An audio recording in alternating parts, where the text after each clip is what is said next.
సముద్రంలో హీరోగా భారత నేవీ నిరూపించుకుంటోంది. ఆర్థికంగా ప్రపంచమే ఊహించని స్థాయిలో వృద్ధి రేటును భారత్ సాధిస్తోంది. పెట్టుబడిదారులను పెద్ద ఎత్తున ఆకర్షిస్తోంది. ఈ పరిణామాలు సహజంగా పాకిస్తాన్ను ఆందోళనకు గురిచేయాలి. కానీ డ్రాగన్ కంట్రీనే ఎక్కువ భయపడుతోంది. అందుకే భారత్ను నిప్పుల కుంపటిలా మార్చాలని చైనా ప్లాన్ వేస్తోంది. సముద్రాల్లో భారత్ను చుట్టుముట్టేందుకు సిద్ధమైంది. ఇప్పటికే బంగ్లాదేశ్లోని చిట్టాగాంగ్, శ్రీలంకలోని హంబన్ తోట, పాకిస్తాన్లోని గ్వాదర్ పోర్ట్ను సొంతం చేసుకుంది. ఇప్పుడు మాల్దీవుల్లో పోర్ట్ నిర్మాణానికి శంకుస్థాపన చేసింది. భారత్పై ఒత్తిడి పెంచేందుకు అవసరమైన అన్ని మార్గాలను డ్రాగన్ అనుసరిస్తోంది. అయితే సముద్రాలపై యుద్ధానికి దిగితే భారత్ను చైనా ఓడించగలదా? డ్రాగన్ కంట్రీని భారత్ ఎలా అడ్డుకోగలదు? What the story? Bharat US పై చైనా యుద్ధానికి సిద్ధమైందా? సముద్రాలను బీజింగ్ ఆయుధంగా మారుస్తోందా? యుద్ధంలో డ్రాగన్ కంట్రీని భారత్ ఓడించగలదా? భారత్ అమెరికాకు వ్యతిరేకంగా సముద్రపు పోరాటానికి డ్రాగన్ కంట్రీ సిద్ధమవుతోంది. ఇప్పటికే చైనా అధ్యక్షుడు షీ జిన్పింగ్ యుద్ధ ఘంటికలను మోగించారు. ఇటీవల పీపుల్స్ లిబరేషన్ ఆర్మీ PLA ఇతర భద్రతా దళాల ఉన్నతాధికారులతో జిన్పింగ్ సమావేశమయ్యారు. యుద్ధానికి సన్నద్ధంగా ఉండాలని వారికి కమ్యూనిస్టు బాస్ సూచించారు. ఏ రకంగా సన్నద్ధమవ్వాలని జిన్పింగ్ సూచించారు అంటే సైబర్ స్పేస్ రక్షణ వ్యవస్థను ఏర్పాటు చేయాలని అధ్యక్షుడు సూచించినట్లు చైనా భద్రతా దళాలు వెల్లడించాయి. దీనికి తోడు భారతీయ భద్రతను మరింతగా పెంచాలని అదనపు సూచన చేసినట్టు స్పష్టమవుతోంది. అంతేకాదు సముద్ర సైనిక ఘర్షణలకు చైనా సాయుధ దళాలను సిద్ధమవ్వాలన్నారు. సముద్ర హక్కుల రక్షణ, చైనా ప్రయోజనాలు, సముద్ర ఆర్థిక వ్యవస్థ అభివృద్ధిని భద్రతా దళాలు సమన్వయం చేయాలని జిన్పింగ్ ఆదేశించారు. చైనా అధ్యక్షుడు మిలిటరీకి ఈ సూచనలు చేసిన టైమింగ్ చాలా కీలకమైంది. దక్షిణ చైనా సముద్రంలో ఘర్షణలు ఉద్రిక్తంగా మారుతున్నాయి. పరిస్థితులు అత్యంత దారుణంగా ఉన్నట్టు ఫిలిప్పైన్స్ వెల్లడించింది. ఫిలిప్పైన్స్ నౌకలపై చైనీస్ కోస్ట్ గార్డ్ తమ నౌకలతో దాడికి దిగుతున్నారు. వారంలోనే ఇలాంటి ఘటనలు 2 నమోదయ్యాయి. మొదటి ఘటనలో ఫిలిప్పినో కోస్ట్ గార్డ్ షిప్ని చైనా నౌక అడ్డగించింది. గంట అనంతరం ఫిలిప్పైన్స్కి చెందిన సరుకుల నౌకను నిర్బంధించింది. దానిపై వాటర్ కెనాన్లతో దాడి చేస్తూ సిబ్బందిని హింసించింది. చివరికి ఫిలిప్పైన్స్ సరుకుల నౌకను చైనా కోస్ట్ గార్డ్ నౌక ఢీకొట్టింది. దాన్ని సముద్రంలో ముంచే వరకు చైనా ఆగకుండా దాడులు చేసింది. చైనా ఏం చేస్తుందో చూస్తున్నారా? సముద్రాల్లో ఉద్రిక్తతలను డ్రాగన్ కంట్రీ పెంచుతోంది. యుద్ధం దిశగా అడుగులేస్తోంది. భూమిపై శాంతి వచనాలను డ్రాగన్ కంట్రీ వల్లిస్తోంది. తాజాగా చైనా విదేశాంగ మంత్రి వాంగ్ యీ విదేశాలకు ఉచిత సలహాను ఇచ్చారు. దక్షిణ చైనా సముద్రం జోలికి రావద్దని సూచించారు. తమ ప్రాదేశిక ప్రాంతాన్ని దుర్వినియోగం చేయటానికి తాము అనుమతించలేమన్నారు. ఉద్దేశపూర్వకంగా సముద్ర చట్టాన్ని వక్రీకరించే ఉల్లంఘనలను తాము సహించబోమన్నారు. తమ హక్కులను కాపాడుకోవటానికి తగిన చర్యలు తీసుకుంటామన్నారు. దక్షిణ చైనా సముద్రంలో తమను రెచ్చగొట్టొద్దని వాంగ్ యీ సూచించారు.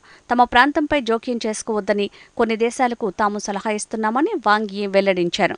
వాంగ్ యీ పేర్కొన్న కొన్ని దేశాలేవి అంటే ప్రత్యేకించి యునైటెడ్ స్టేట్స్, భారతదేశాలే. ఎందుకు ఈ 2 దేశాలకే ఈ సూచనలు చేశారు అనే దాని గురించి ఇప్పుడు తెలుసుకుందాం. ఫిలిప్పైన్స్తో అమెరికాకు రక్షణ ఒప్పందం ఉంది. ఫిలిప్పైన్స్ పైన గానీ, అమెరికా పైన గానీ ఏ దేశమైనా దాడికి దిగితే మరో దేశం సహాయంగా యుద్ధానికి దిగుతుంది. అయితే రక్షణ ఒప్పందాన్ని అమలు చేసే సమయం ఇంకా రాలేదని ఫిలిప్పైన్స్ అధ్యక్షుడు మార్కోస్ జూనియర్ తెలిపారు. కానీ మరోవైపు చైనా అధ్యక్షుడు యుద్ధ గంటికలను మోగిస్తున్నాడు. యుద్ధానికి సన్నాహాలు చేయాలని పదే పదే తమ సైన్యానికి సూచిస్తున్నారు. చైనా ప్రకటనలను అత్యంత తీవ్రమైన రీతిలో ఉన్నాయని మాస్కోస్ చెప్తున్నారు.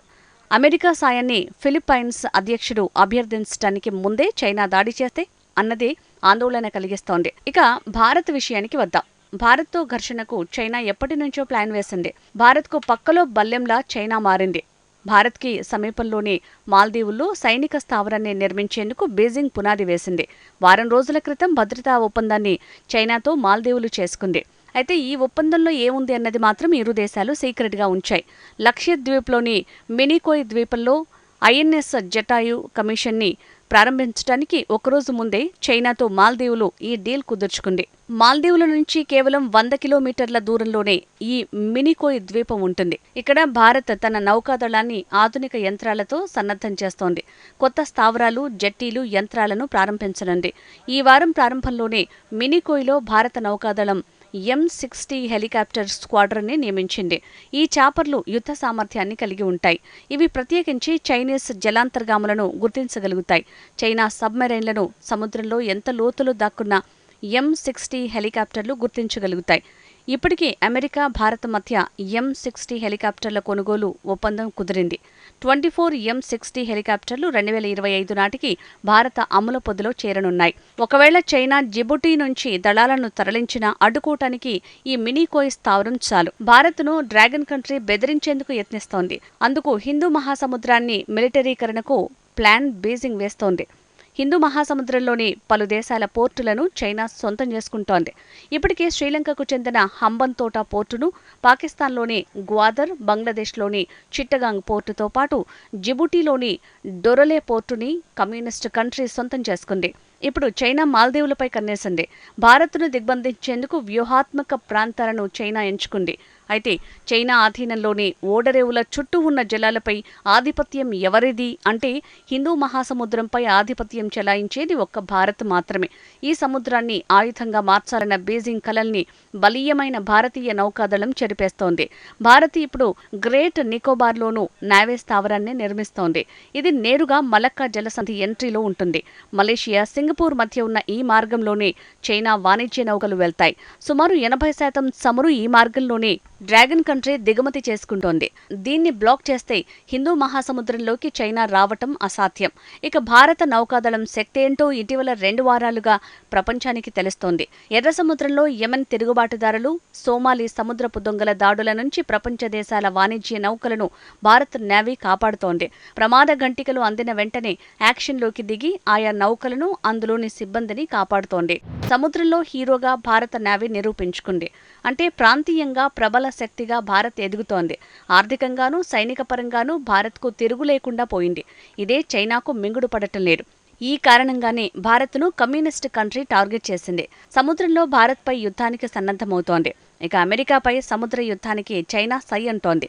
ఒకవేళ సముద్రంలో యుద్ధానికి చైనా దిగితే విజయం సాధించగలదా? అంటే Chinese naval force versus Indian navy, US navy సామర్థ్యాలను ఒకసారి పరిశీలిద్దాం.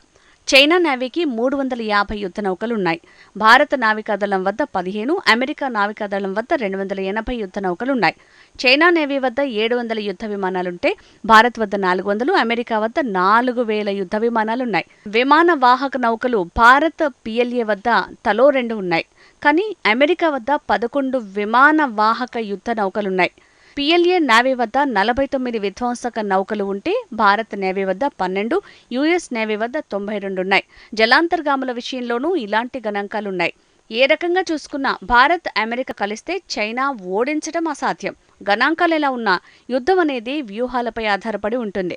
ఒకవేళ చైనా దాడికి దిగితే భారత్, అమెరికా కలిసి వచ్చే అవకాశాలే ఎక్కువగా ఉన్నాయి. ఒకవేళ నేరుగా యుద్ధానికి దిగకపోయినా ఆయుధాలను పెద్ద ఎత్తున అందించే అవకాశం ఉంది. కానీ భారత్ మాత్రం అమెరికాపై ఆధారపడకుండా సొంతంగా ఆయుధాలను తయారు చేసుకునే దిశగా ఇప్పటికే ప్రయాణం మొదలైంది. 1-2 సంవత్సరాల్లో ఈ ఫలితాలను మనం చూసే అవకాశం ఉంది. అంటే సముద్రంలో చైనాను సొంతంగా ఎదుర్కొనేందుకు భారత్ ప్రాధాన్యమిస్తోందని స్పష్టంగా తెలుస్తోంది.